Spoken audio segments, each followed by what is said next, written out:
Boa noite, Marina. Boa noite, Paula. Boa noite. Boa noite. Marina, estou extremamente contente com a tua participação aqui. Eu sei que vai trazer muitas contribuições, né? Eu lamento um pouco de atraso na programação. Tivemos alguns problemas técnicos. E agora eu vou deixar vocês aí e vou curtir nos bastidores, então. Muito obrigada, Rosângela. Obrigada, Rosângela. Boa noite a todos. Boa noite, Marina. É uma satisfação muito grande, né, estar aqui abrindo a fala da nossa psicóloga Marina, que tem larga experiência e garanto que muitas coisas para colaborar conosco, né? Marina é psicóloga, então, né? Chama-se Marina S.R. Almeida, especialista em transtorno do espectro autista em adultos, né? O TEA, neuropsicóloga, psicoterapeuta online, né? Licenciada pelo EPSI, do Conselho Federal de Psicologia, experiência na área de saúde emocional e educação de bastante tempo, 36 anos, né, Marina? Isso, é uma vida já. Isso aí, seja muito bem-vinda, Marina, nesse nosso evento, né? Para nós é uma satisfação grande tê-la conosco e estamos a todo ouvidos, né? Para então ver o que nós podemos aí aprender nessa noite contigo. Primeiramente, quero agradecer o convite, né, a iniciativa desse evento, Diálogos Inclusão como ação de transformação. Vou me apresentar com audiodescrição, que é super importante a gente começar a usar o desenho universal. Sou uma mulher branca, cabelos curtos, uso óculos, estou usando brinco escolar e vestindo um vestido preto com detalhes cinza e listinhas pretas.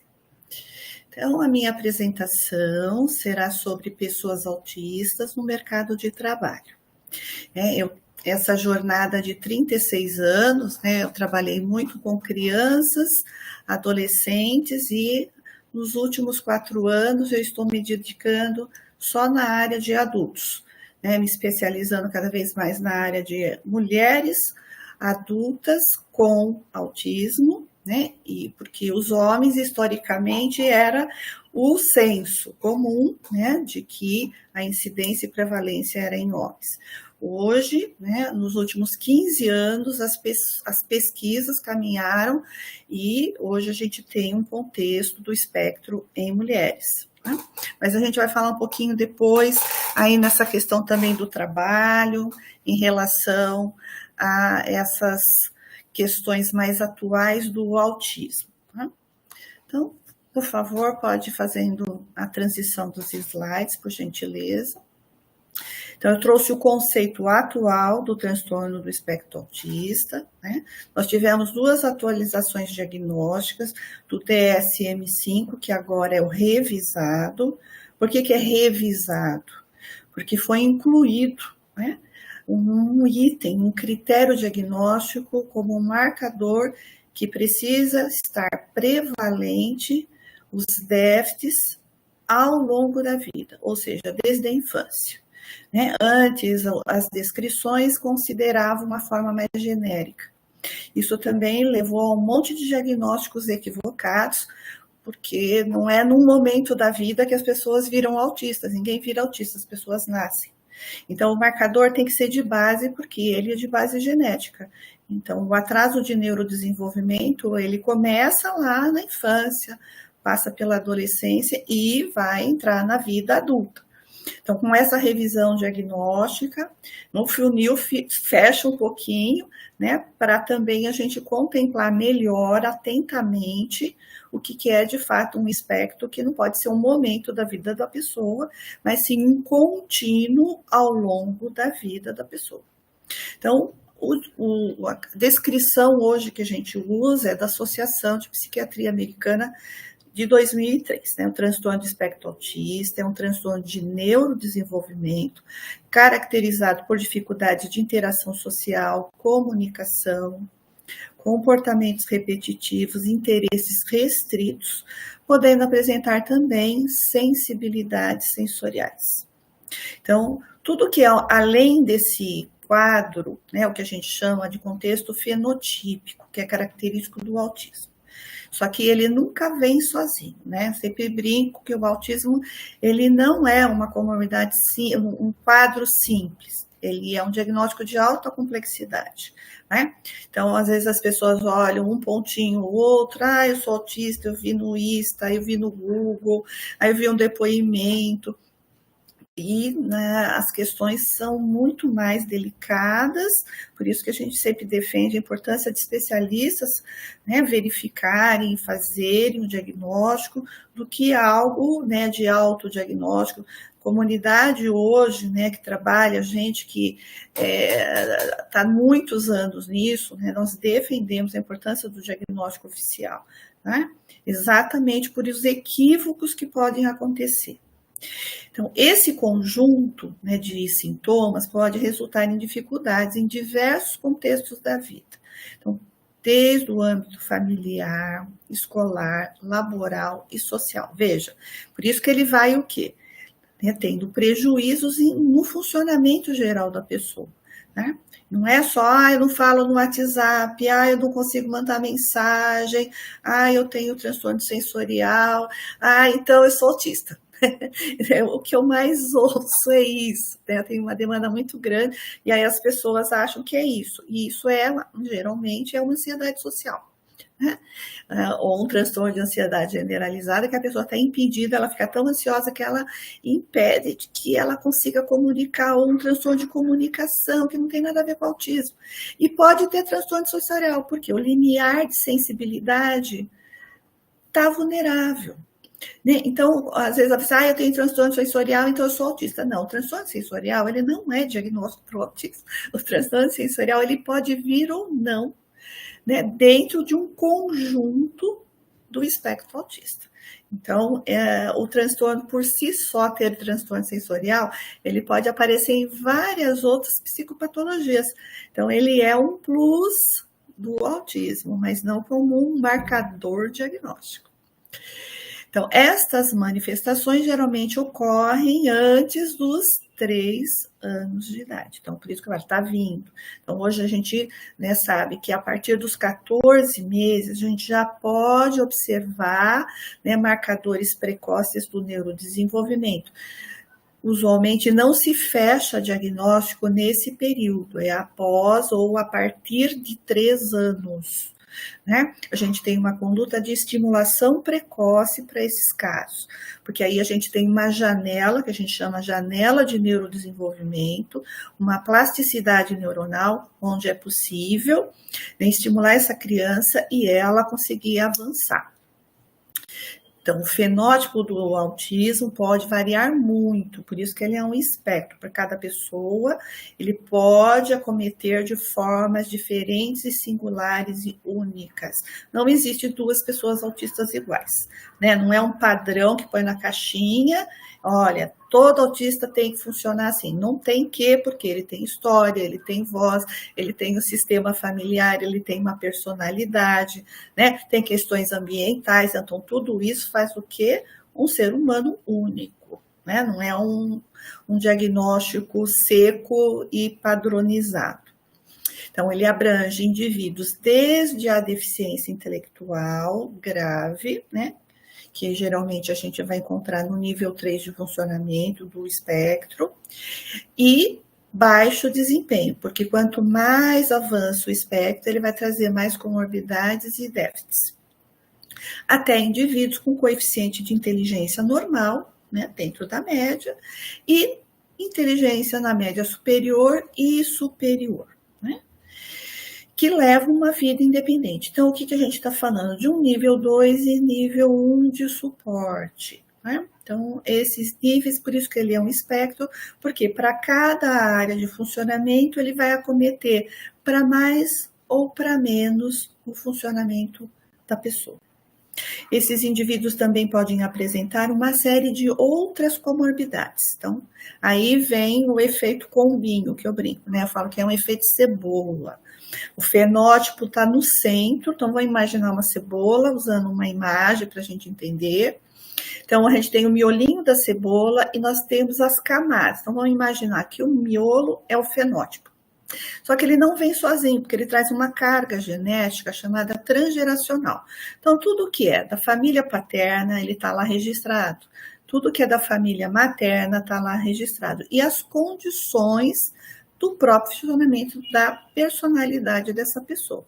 Então, então minha família tem X, Y, Z, será que eu vou desenvolver tudo aquilo? Não necessariamente, depende da personalidade. Tem famílias extremamente psicopatológicas que, às vezes, a pessoa ela só desenvolve um quadro de ansiedade mais o espectro.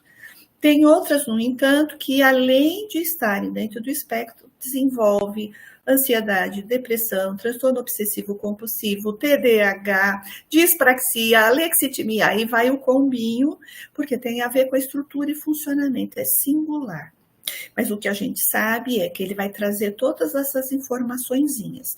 Então, ele nunca vem sozinho, não tem essa história de, eu sou autista leve puro, né? Não tem o autista leve puro, né? Porque eu sou inteligente. Isso é um mito, estereótipo de uma cultura social que a gente precisa também dissolver, né? Muito dos filmes que a gente vê traz essa ideia, né? Do autista gêniozinho, que tem ideias brilhantes, não é? Então, tem séries, né, colocando um estereótipo do autista. E, na realidade, né, a gente sabe que somente 30% das pessoas autistas têm funcionamento na média superior e altas habilidades, né? Também é um outro boom que está vindo. Todo mundo acha que tem altas habilidades de superdotação. Isso é muito raro, gente. Né? O fato de ter uma habilidade numa área de inteligência não quer dizer que você tem altas habilidades de superdotação. Né? Então, não é bem assim, né? Eu sou, né, autista e tenho altas habilidades. Vem muito uma ideia assim, eu tenho dupla excepcionalidade. Né? Então, eu vi no Google, vi não sei o quê.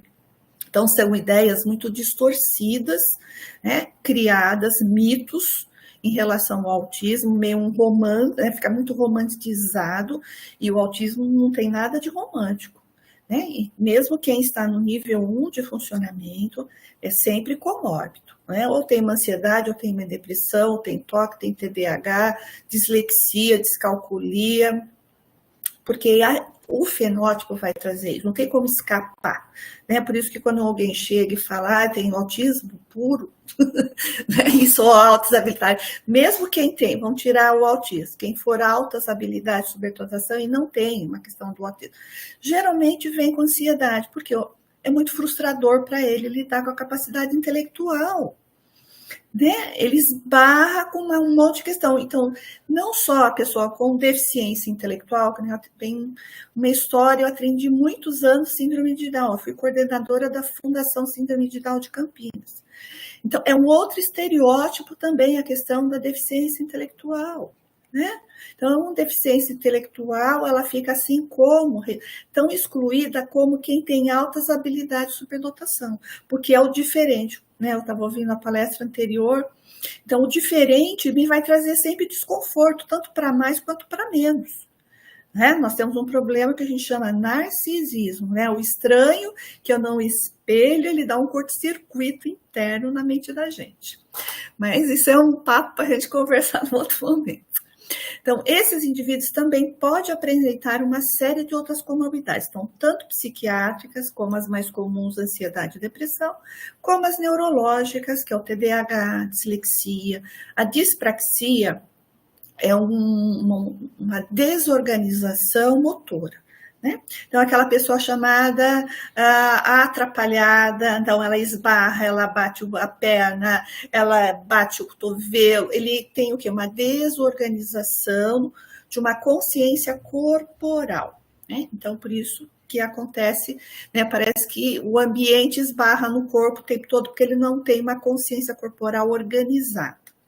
A lexitimia, né, são as dificuldades de desenvolver repertórios de emoção e reconhecimento dessas emoções, quer seja as pistas faciais, a compreensão linguística, metafórica, né, o que a gente pode também associar à teoria da mente. Então, déficits nas áreas de abstração. Então, o repertório é pobre, não tem o quê? Um conjunto de linguagem que possa expressar e reconhecer. Então, se eu não reconheço sentimento de tristeza, eu não posso intervir e nem falar sobre ele, né? Então, é isso que é o alexítico. Ele não reconhece, não tem a linguagem e não faz nada. Aí fala, ele não tem empatia.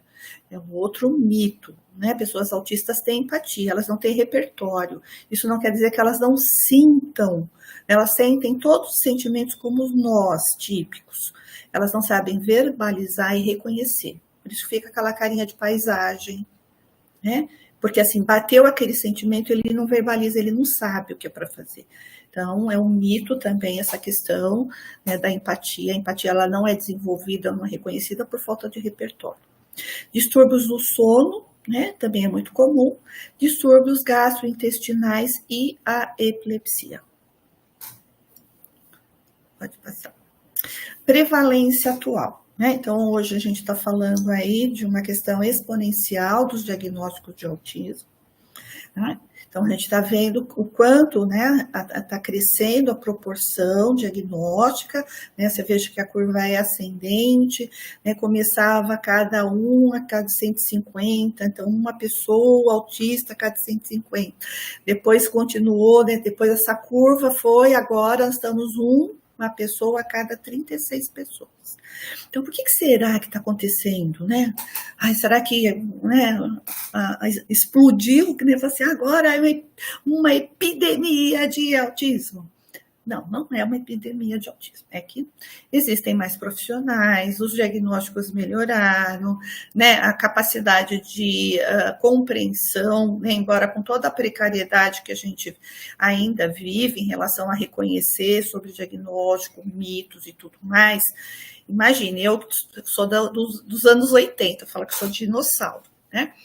Então, na época, era muito mais difícil, né? Mesmo quando eu fiz as minhas formações, ninguém falava sobre isso, né? Era uma área, assim, empobrecida de pesquisa, depois explodiu, e a gente teve o quê? Mais instrumentos, mais capacidade, mais ferramentas, mais divulgação, mais organização social das pessoas autistas, e isso fez com que as pessoas tivessem mais acesso para serem reconhecidas no seu funcionamento, né? Então, isso é uma das questões, né, que eu elenquei. Existem outras questões envolvidas a esse índice exponencial de autismo.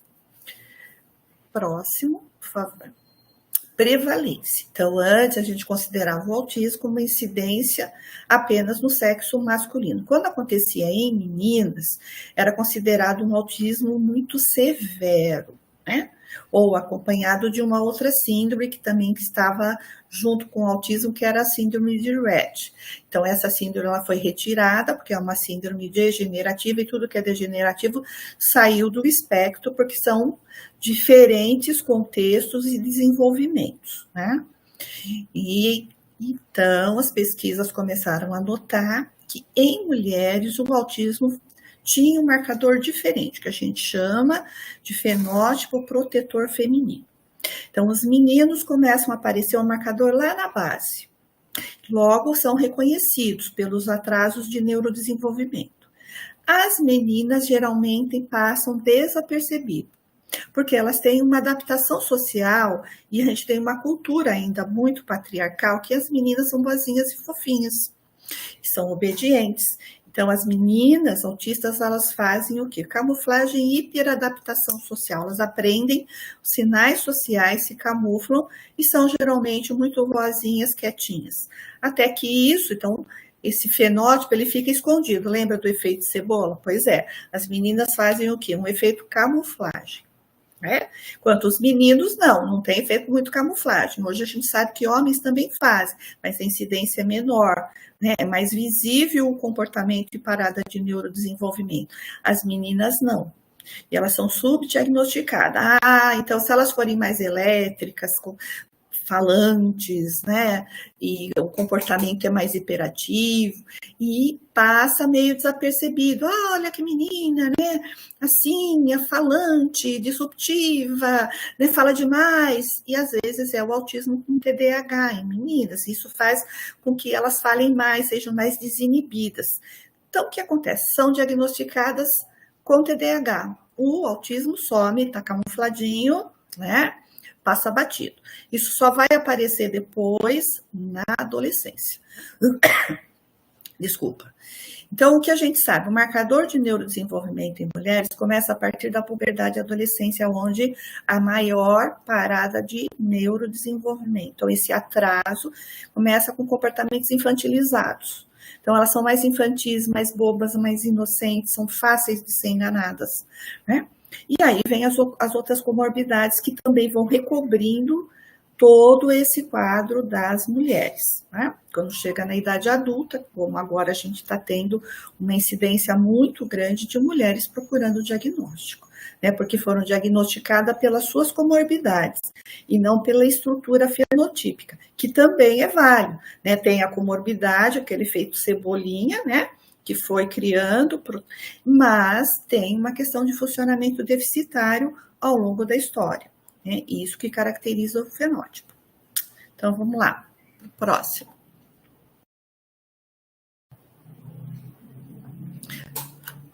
Então, isto posto, agora a gente vai falar das condições do mercado de trabalho de pessoas autistas. Então, a gente tem, em 2019, pelo menos, né, são as pesquisas que a gente tem mais atuais. No Brasil, a gente não tem pesquisa de autismo, nem de mercado de trabalho, nem quantas pessoas autistas temos no país, não temos, né? Então, a gente trabalha com o quê? Probabilidade, incidência e pesquisas internacionais que fazem com que a gente consiga, né, ter uma compreensão do que está acontecendo aqui com a gente. Então, em 2019, pelo menos 85% dos adultos autistas terminaram o ano desempregados. Então, é um dado significativo. 80% dos adultos autistas desempregados no mundo, em relatório de 2020 da Organização Mundial da Saúde. Então, olha, 80%. Então, olha quanta gente que está fora do mercado do trabalho. Estima-se que apenas 15% dos adultos autistas estejam trabalhando. Então, quem são esses 15%? Nível 1 de funcionamento, óbvio, né? Quem está mais preservado do ponto de vista intelectual, comportamental e de linguagem, né? Que tem uma habilidade que conseguiu terminar sua formação, né, de ensino médio, né, foi para o ensino superior ou fez um mestrado, então tem uma capacidade preservada, ele consegue ter mais chance no mercado de trabalho. Então, vamos lá. Contexto do trabalho de pessoas autistas. Então, aqui eu trouxe alguns dados importantes. Então, no Brasil, são cerca de 1,5 milhões de adultos com autismo estão desempregados. 70% deles sofrem com depressão e ansiedade, né? Índice de suicídio entre pessoas autistas é 10 vezes mais alto do que o restante da população.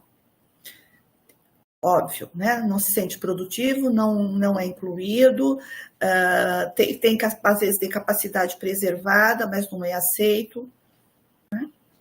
Hoje temos cerca de 3,5 milhões de crianças com autismo que irão crescer nos próximos anos. Então, o que a gente vai fazer com essa geração, gente? Então, a gente precisa pensar longitudinalmente, né? Porque às vezes a gente só fica pensando, e agora? Né? Tá vindo uma geração aqui trem-bala, e a gente não conseguiu resolver as coisas do nosso cotidiano, inclusão na escola delas. E só que elas vão crescer. Nós vamos estar com um problemão. Já estamos com um problema. Agora, imagina aí, 3,5 milhões de crianças. Estimativa, né? É urgente mobilizar esforços para que todos sejam incluídos no futuro. E a gente não está criando espaço para isso. Então, a gente vai ter problemas. Programas de capacitação podem contribuir para inserir esse público no mercado de trabalho. Então, eu sou muito fã né, do Especialicitar Brasil, né, tem umas outras duas, mas ultimamente não estão sendo muito coerentes com seus discursos, né? Então, assim, eu sou muito fã do Especialicitar, tenho pacientes que fizeram capacitação lá. A Especialicitar é uma ONG internacional da Dinamarca, e que ela tem filiais, né, aqui no Brasil, agora ela está abrindo no México, tem na América Latina.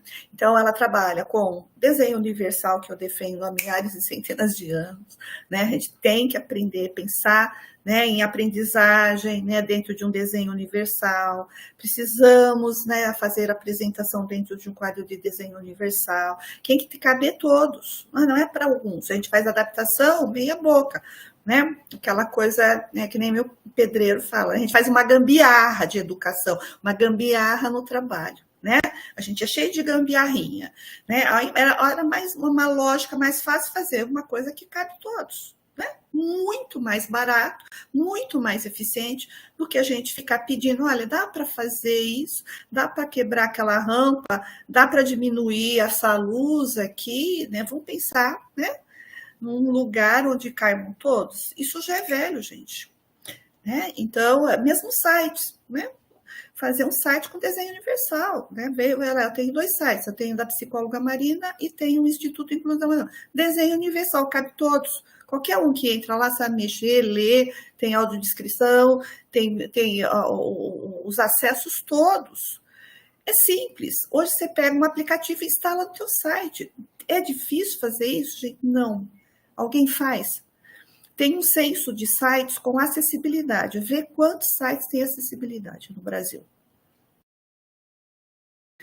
Então, você veja, coisa simples e a gente não faz. Para pessoas autistas no nível 1 de suporte, existem programas de inserção no mercado de trabalho e apoio à sua adaptação dentro das empresas parceiras. Então, elas são mais fáceis.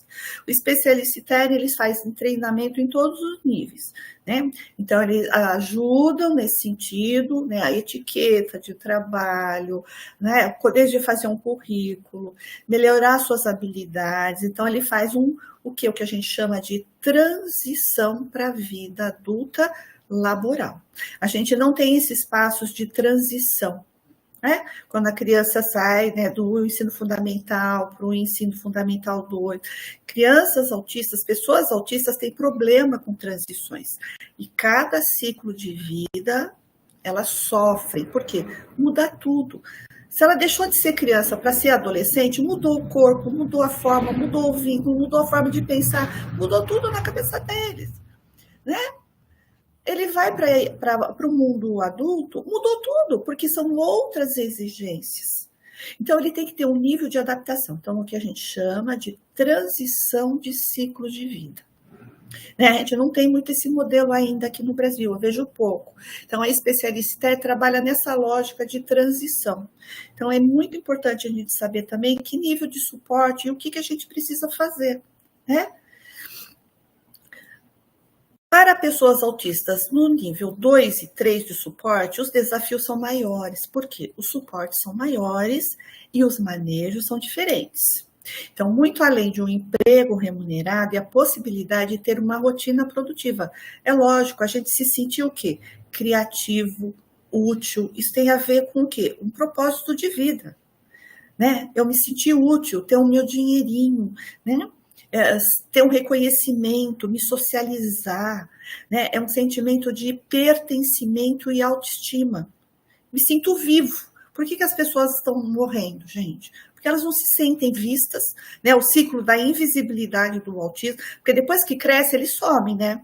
No adolescente, agora que está aparecendo, porque ele é até criancinha. Depois ele some, né, do mapa, né? Não tem adolescente. Isso, adulto também pulveriza. Idosos, pior ainda. Vocês falam sobre idosos autistas? Somem também, visibilidade. Pouquíssimas pesquisas. Tá? Então, a gente precisa prestar atenção no que está acontecendo. Então, tem várias pesquisas que eu que eu estudei lá no meu site, quem quiser saber sobre os idosos autistas, o que está acontecendo atualmente com a ponta extrema, né, que é essa lógica nesse período, né, da onde eu venho, dos anos 80, que está chegando agora pessoas com 60, 70 anos, que às vezes nem foram diagnosticadas, elas ficaram o quê?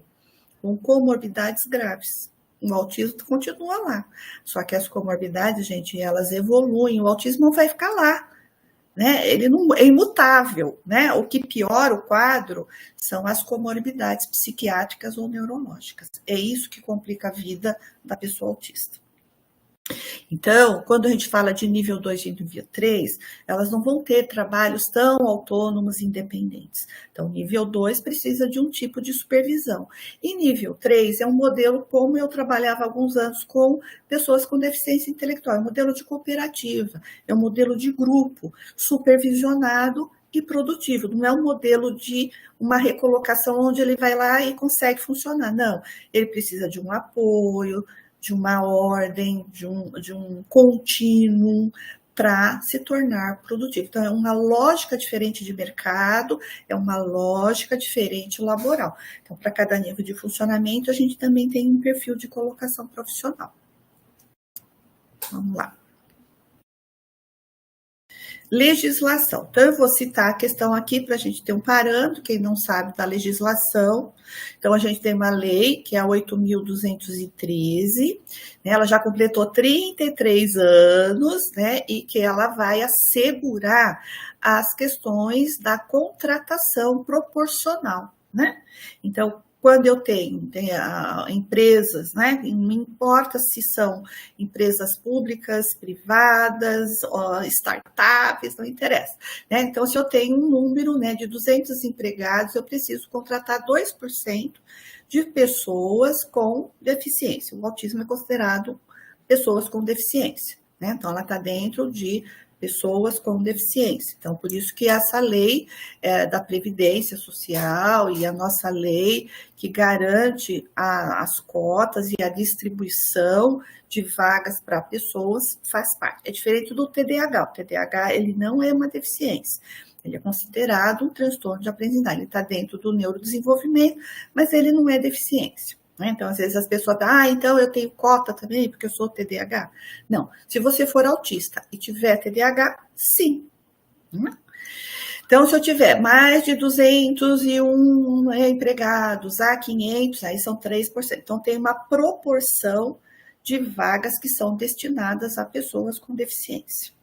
O descumprimento, né, dessa regra, né, tem multa no dia, né, que varia de R$ 2.656 a R$ 265 mil por dia. Então, você veja, as multas são pesadas, mas assim mesmo a gente vê que as pessoas ainda não estão lá onde deveriam.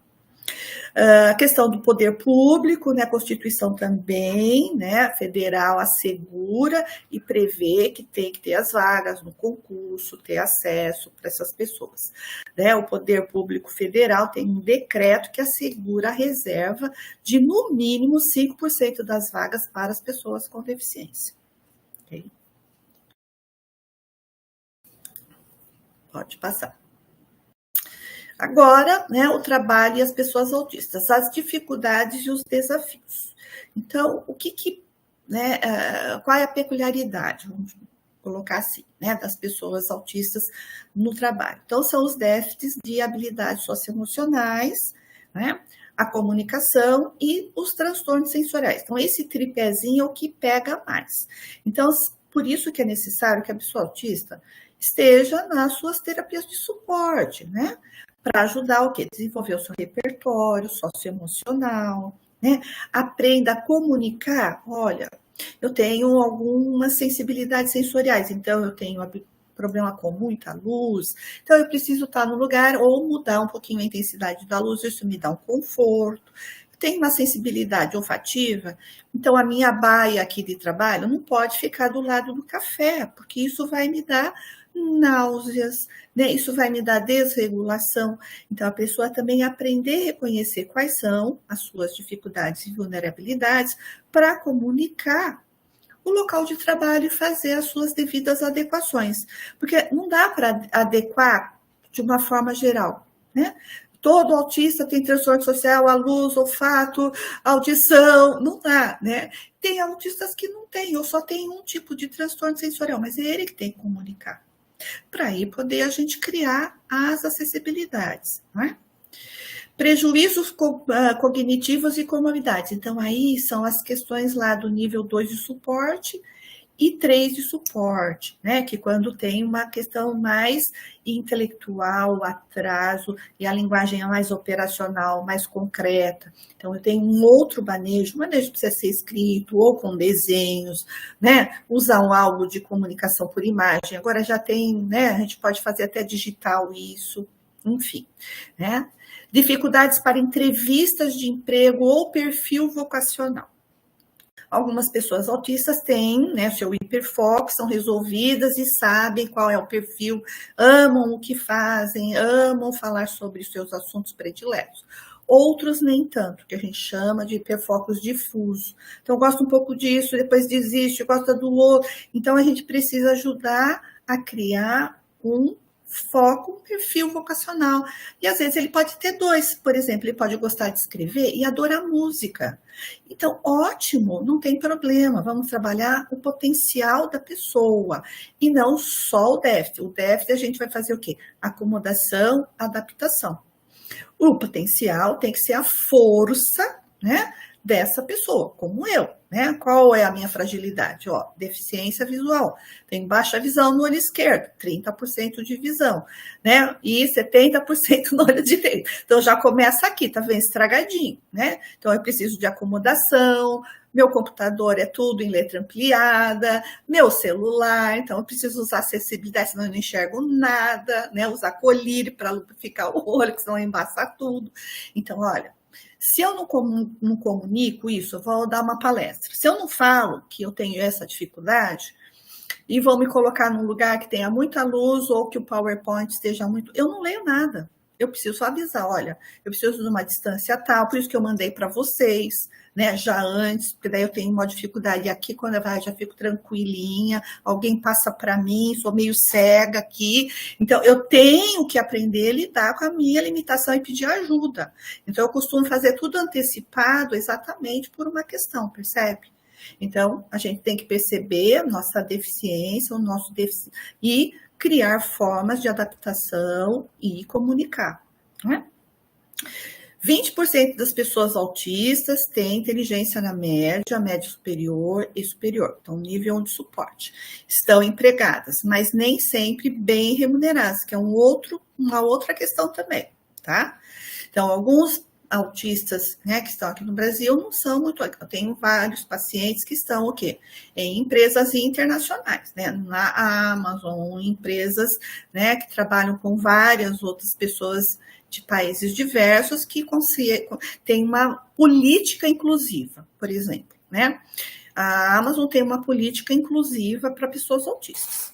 Então, eles oferecem, né, um acordo híbrido, né? Não tem essa, é tudo online, né? Depende, que nem agora está sendo discutido aí a lei, né, que todo autista tem que trabalhar remoto. Quem disse? Eu tenho pacientes autistas que estão ótimos, trabalhando no híbrido, trabalha 3 dias por semana em casa e 2. Ele falou, eu acho importante conhecer as pessoas, eu preciso estar com elas, né? Então, ele também começou a se interessar e achar importante conhecer essas pessoas, né? Começou a estabelecer uma relação social recíproca, dentro de um limite de tempo. Tem pacientes que aguentam um dia, é o suficiente, porque gera muita fadiga, ressaca social. E tem pacientes que são 2. Tem um que faz intercalado, ele acha divertido. Vai um dia, outro dia remoto, percebe? Cada modelo é um modelo diferente, né? Porque eu tenho que saber qual é o limiar daquela pessoa.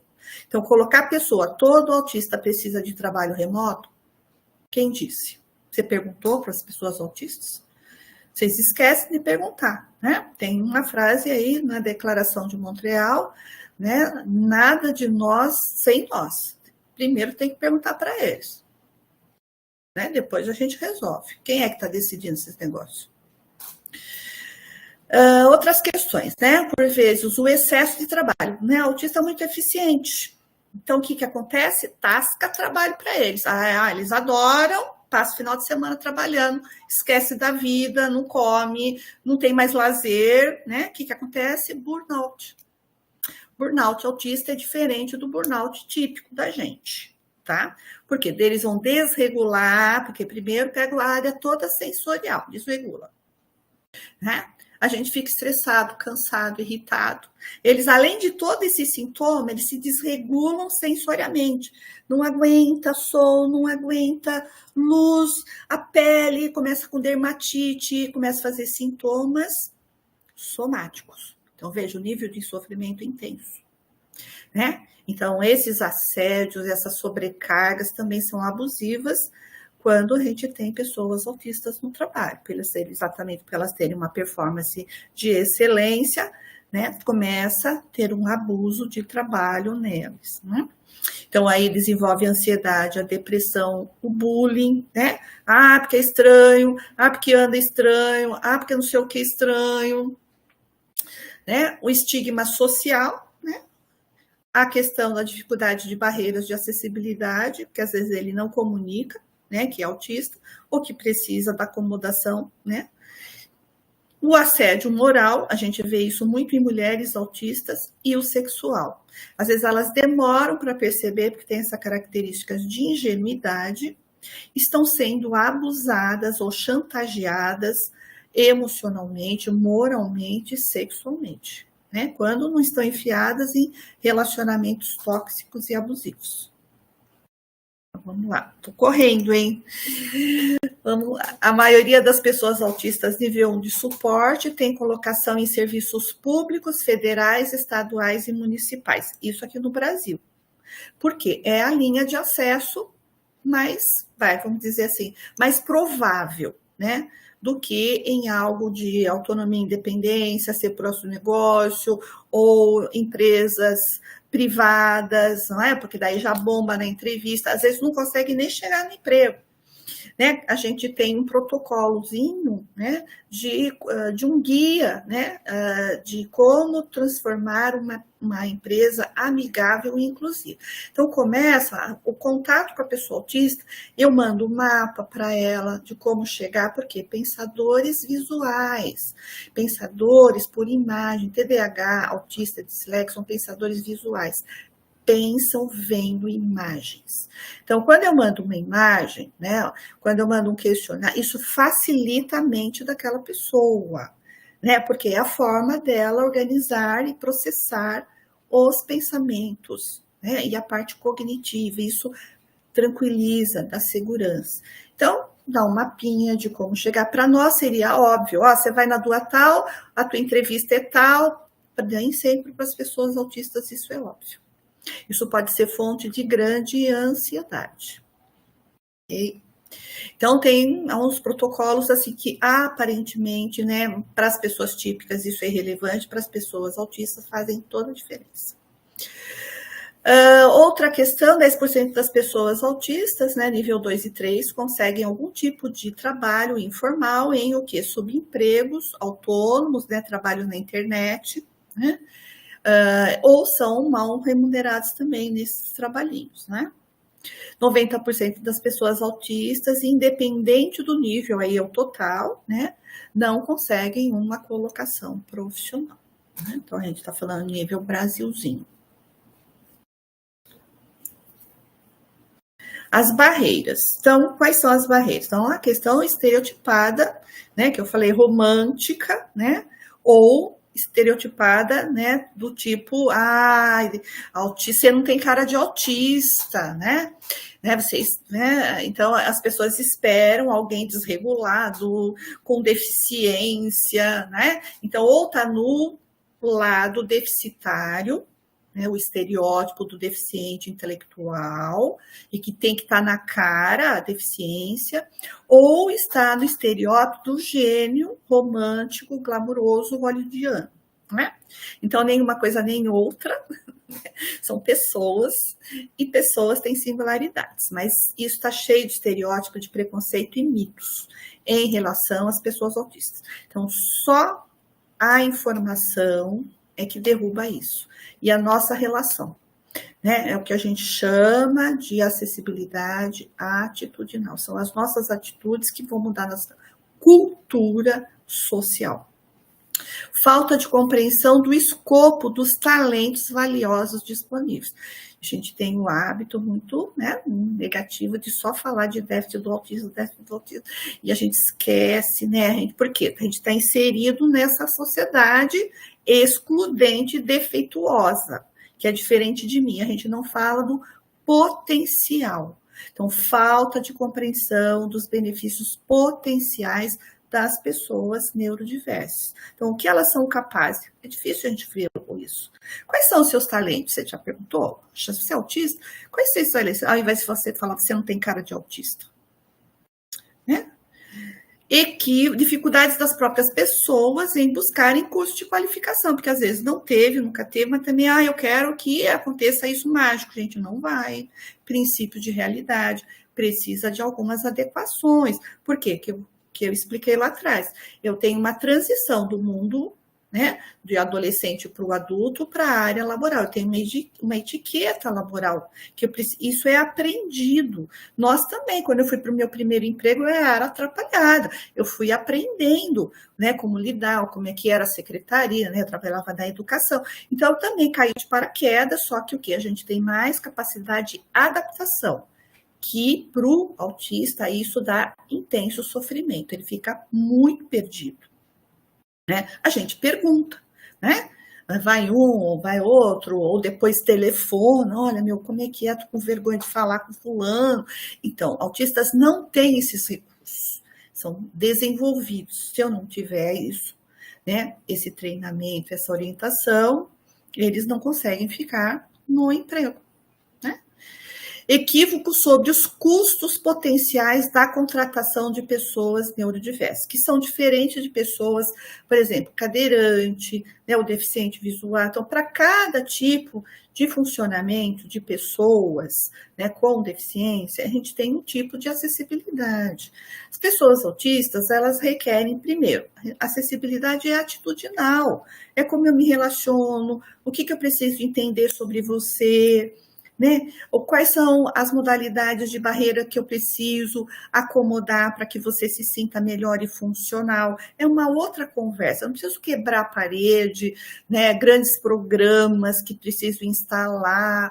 Não é isso, né? Eu preciso fazer adequações aonde aquela pessoa vai comunicar, em que forma aquele grupo ou aquele espaço vai poder se tornar, né, amigável e confortável para a pessoa. Então, vamos lá. Conhecer e compreender os benefícios de empregar pessoas autistas ajudará a quebrar essas barreiras comuns, começando com reformular a forma de entrevista. Garantir a permanência com sucesso, que eu falei, esses arranjos, veja, começa lá, muito na pontinha. Sensibilização dos funcionários e equipe, adequação de um ambiente com acessibilidade que atenda às necessidades das pessoas autistas. Então, é um outro tipo de barreira que a gente precisa modificar. Próximo. As características agora dos funcionários autistas. Então, pessoas autistas costumam mostrar altos níveis de lealdade, né? Porque elas entendem, né? Como elas têm, veja, a rigidez dela também é benéfica, por isso que elas são justas, éticas. A rigidez, ela não é só a mesmice, os pontos negativos que a gente vive falando e vendo na internet, pensamento inflexível. Então, tem uma vantagem, quando ela é leal, ela não mente, porque ela é a mesma estrutura que vai dar inflexibilidade para uma coisa, ela vai dar, né, a rigidez para valores morais e justiça social. Geralmente, pessoas autistas são muito justas, elas não entendem porque a gente mente, né? Por que as pessoas roubam, elas têm uma inconformidade, mas por que você está fazendo isso? Por que não pode fazer o certo? Isso você está lesando a pessoa, né? Então, eu tenho, algum tempo atrás, eu atendi um jovem, né, e ele foi trabalhar numa empresa e estava na época do Covid, e a gente fazia os atendimentos online com ele, e ele estava muito indignado, porque ele percebeu que a empresa comprou, né, era um álcool de má qualidade e que não higienizava nada do Covid. E ele descobriu, porque ele leu lá. E ele ficou muito indignado e arrumou uma confusão, né? Porque aquilo ele achava que era desleal, não estava higienizando nada, né? E assim, tipo, tinha que ser um autista para se prender num detalhe, né? Então, e aquilo trouxe um grande desconforto, percebe? E ele achava aquilo desumano. Bom, enfim, né? Então a gente precisou intervir, né? A empresa se sentiu ameaçada, né? E estava toda errada, né? Então percebe o nível de respeito ao outro, né? A juízos, né, éticos, né? Que não é moral. Ele estava falando de defesa humana. Você comprando esse negócio, está enrolando todo mundo, inclusive eu. Ele falou assim, era mais fácil eu só levar o meu álcool. Essa seria a lógica da gente. Fala, vou levar o meu.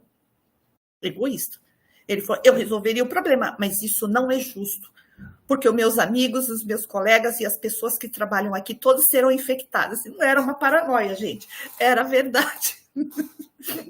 Entende? Olha os impasses éticos que as pessoas autistas fazem a gente pensar, né?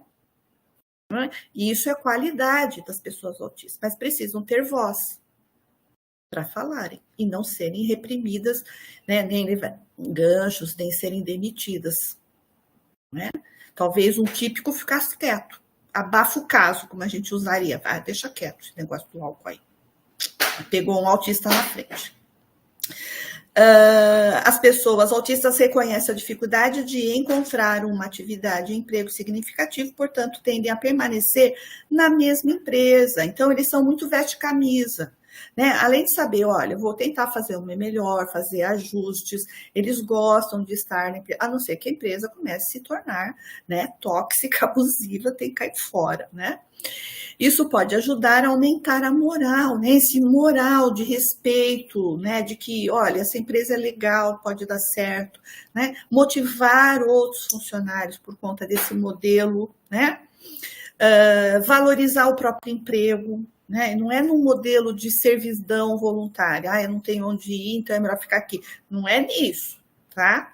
É um valor de estar se sentindo produtivo, útil, criativo. Pessoas autistas podem ver as coisas de maneira diferente, né? Por isso que eu gosto de trazer esse exemplo desses pacientes. Padrões de pensamento lógico, habilidades de pensamento criativo ajudam pessoas autistas a encontrar formas inovadoras de resolver problemas. Então, a gente tem um ponto de vista, né, de uma perspectiva típica, os autistas vão olhar exatamente aquele ponto que a gente não está levando em consideração. Por quê? Pensam de forma diferente, o cérebro pensa de forma diferente, né? Então, isso é importante, porque eu vou ter o olhar de um outro ser humano que vai considerar aquilo que para mim é ponto cego. Beleza? Vamos lá.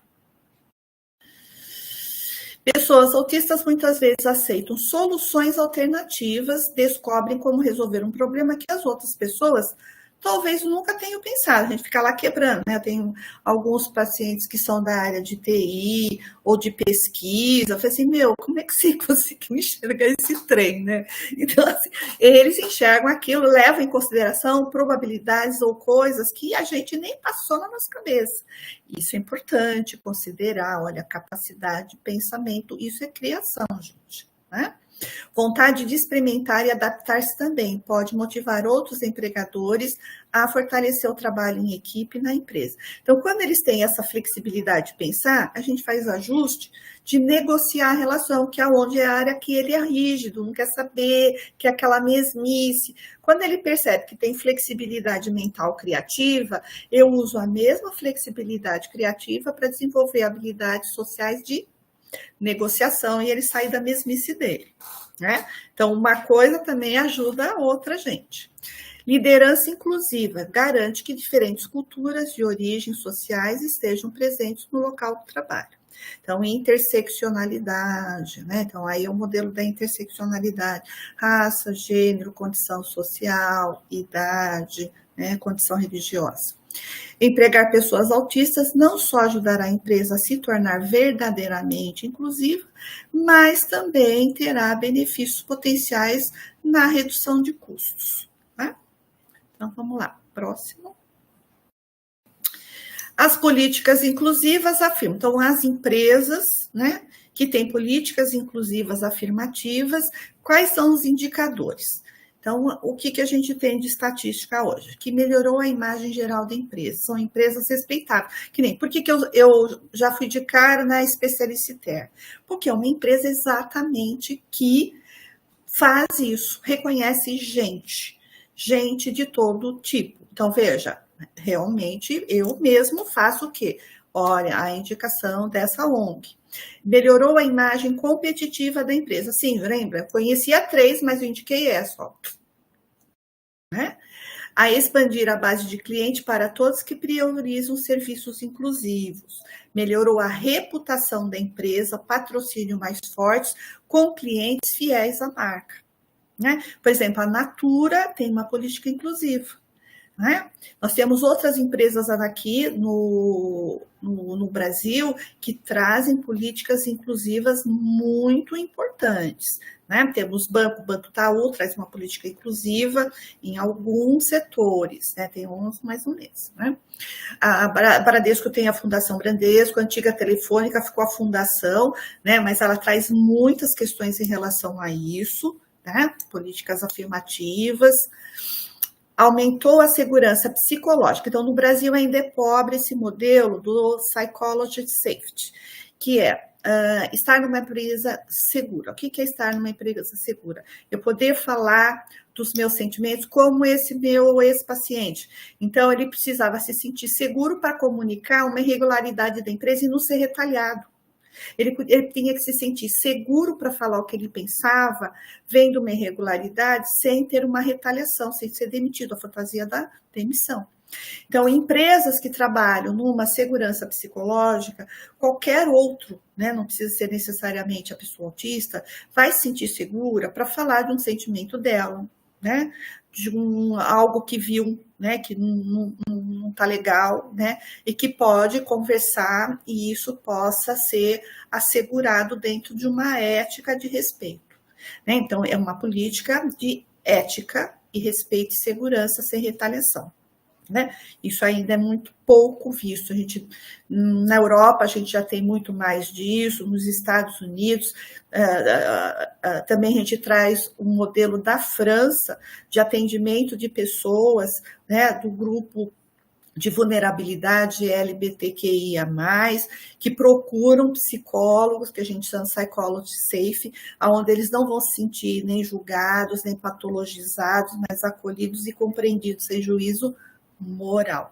Então, isso é da França, né, essa política. Agora, no Brasil, que está chegando. Como também a questão do negro, né, não ser patologizado na condição dele, mas historicamente vindo, né, de um lugar, né, que a gente tem aí, né, colonial, repressor, escravagista, né, e onde culpabiliza a pessoa negra, e não entender que, de fato, né, nós temos uma estrutura extremamente preconceituosa que rechaça a pessoa negra no Brasil de uma forma violenta.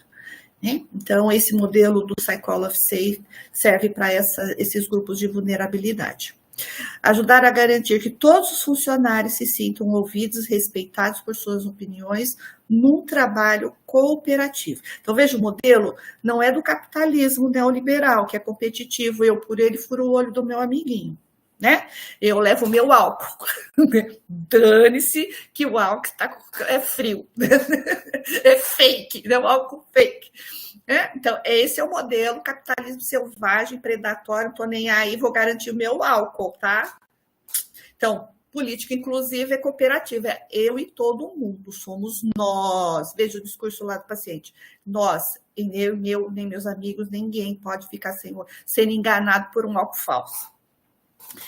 Empresas com programas bem estabelecidos de extensão comunitária e políticas afirmativas, a rotatividade de funcionários é de 30% menor do que nas empresas sem inclusão. Então, ou seja, a demissão diminui, mal-estar, doenças mentais, porque as pessoas se sentem pertencendo ao grupo. Belezinha? Vamos lá, acho que estamos chegando no final. Os ajustes. Então, ai, meu Deus, né? O que eu vou fazer com essa pessoa autista? Olha, capacitação, conscientização de todos os... É uma conversa. Gente, não tem nada de grande mistério. É uma conversa de conscientização, sensibilização e manejo.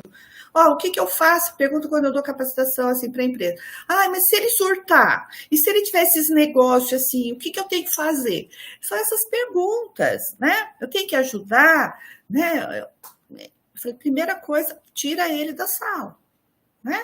Tira ele da sala. Então, leva para um lugar fresquinho, desce com ele, pergunta, se ele está falando, pergunta o que ele precisa, se ele quer um copo de água, se ele quer sentar, você pode perguntar para ele continua falando, não é porque ele está desregulado. Agora, se ele está numa desregulação muito agressiva, se batendo, então fala assim, olha, eu vou te ajudar, te levar para um lugar mais tranquilo. Então, a gente está defendendo o que a gente chama, né, de cantinho do silêncio, ou modelo Friendly Workplace. Então, é um lugarzinho que tem uma cadeirinha, uma mesinha, né, um pouca luz, e isso serve para a gente também, né, que você pode ficar lá um pouquinho, 30 minutinhos, quietinho, calminho. Então, esse lugar, né, essa construção lógica também, ela é importante, não só para pessoas autistas, tá?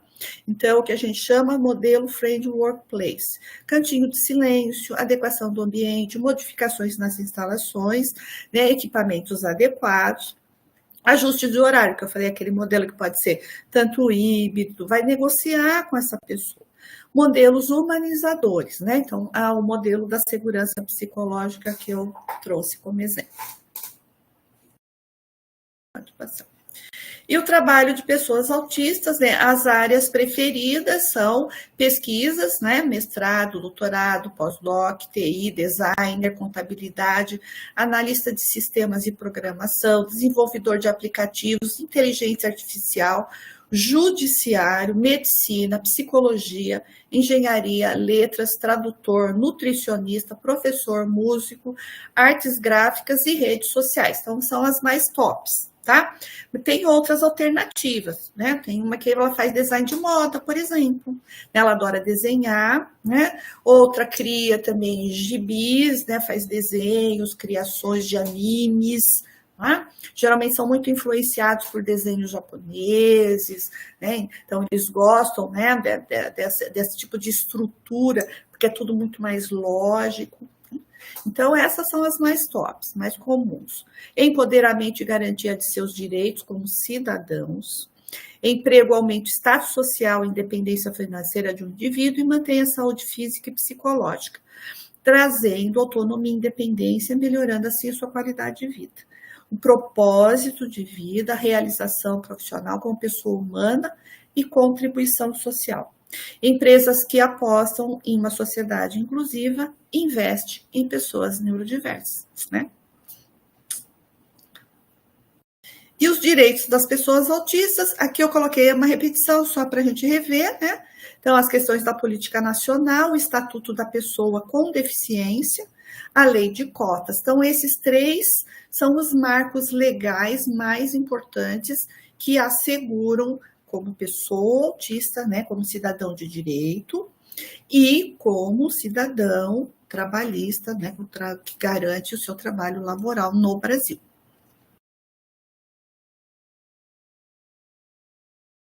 E aqui a minha coleção dos e-books, tá? Né? Coleção Neurodiversidade, né? Quem tiver interesse pode entrar lá no meu site. Então, eu tenho essa coleção desde o plano, né, de ensino, então que ele vai mostrar toda essa, né, através do modelo universal, né, como que constrói, o que você precisa fazer, as metodologias de projeto, né, um olhar humanístico, depois só sobre dislexia, depois TDAH e sobre autismo, o desenvolvimento da sexualidade das pessoas autistas na fase puberdade e adolescência e depois na fase adulta.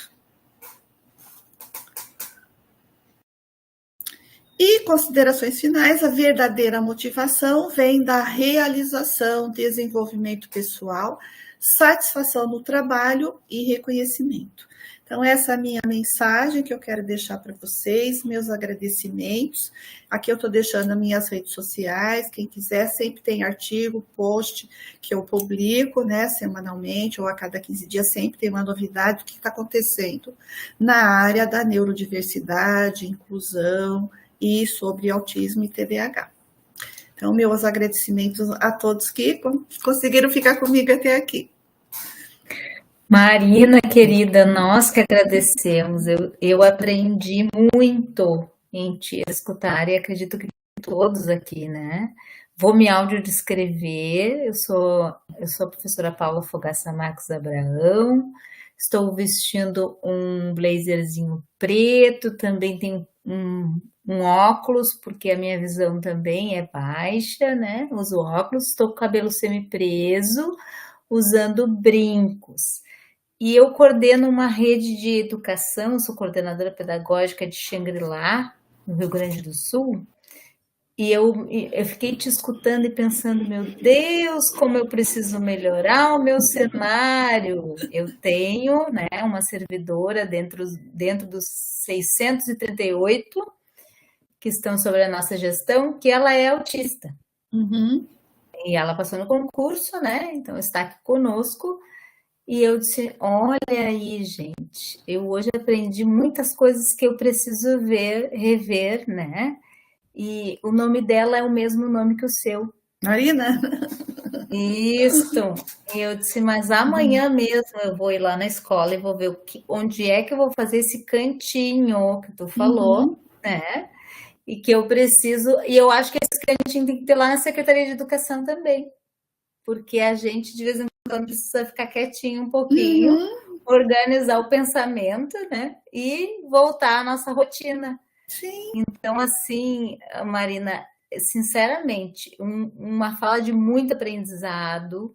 Eu quero te parabenizar, né? Em nome da nossa equipe aqui. Eu sou colega da Rosângela aí de alguns anos já, a gente pesquisa juntos, se encontra e vai e volta, né? E as conexões de saberes nos colocam virtualmente de novo juntas. E te encontrar, conectar contigo hoje, para mim, foi fantástico. E eu muito obrigada.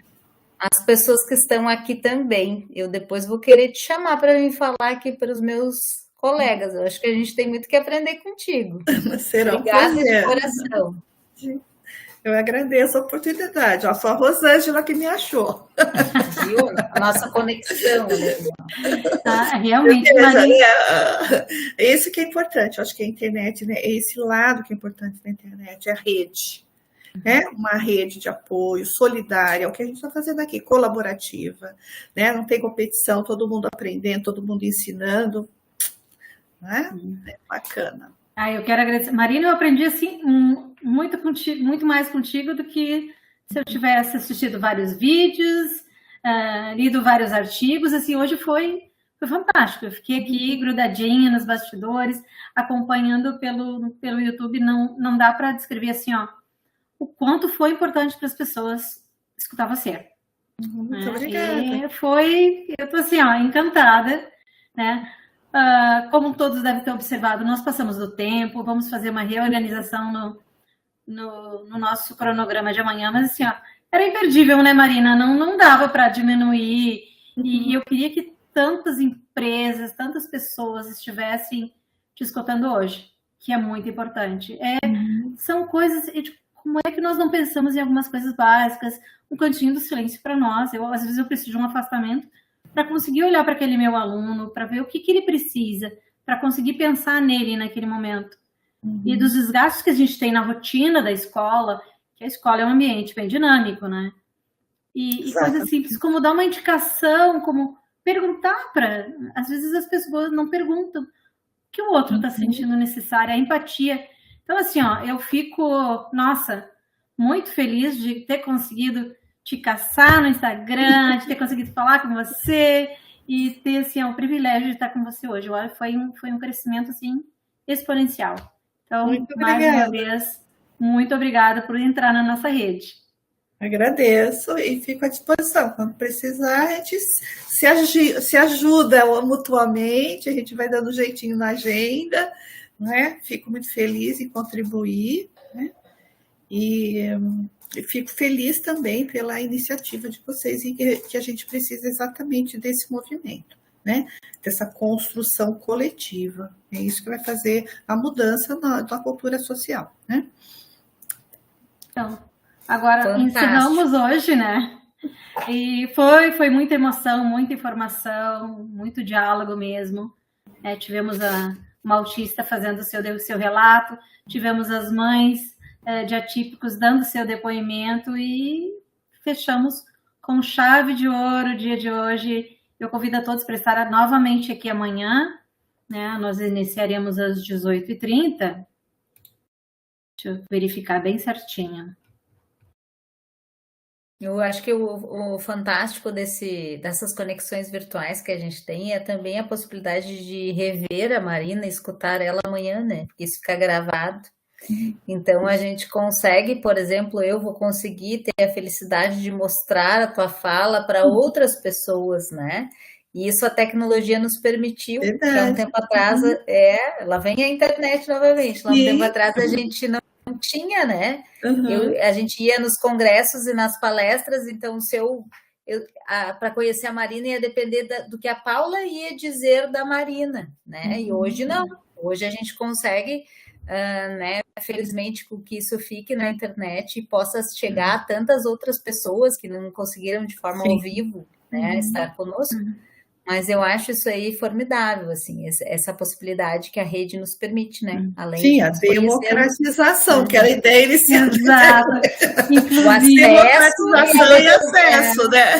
A ideia começou por aí. Inclusive, amanhã teremos, né, uma pesquisadora de Moçambique que vai nos trazer um panorama da educação inclusiva, da perspectiva da inclusão, né, no seu país. E é isso realmente que a internet nos possibilita. Temos alguns contratempos, né? Mas eu acho que tudo vai se ajeitando e esse é o nosso objetivo, é conversar, conversar com as pessoas. Então, amanhã nós retornamos às 18h e, novamente, eu reforço que eu coloquei no chat aqui ao lado no YouTube, que após a finalização do evento, será feita a tradução em Libras, porque, infelizmente, a nossa tradutora ficou doente neste momento, não pôde estar conosco. Mas esse trabalho vai ser feito posteriormente e atingir mais pessoas ainda. Então, boa noite a todos. Eu sei que hoje já estão bem cansados, mas foi uma noite maravilhosa com vocês. Boa noite, muito obrigada. Boa noite a todos. Nós que agradecemos. Tchau. Tchau.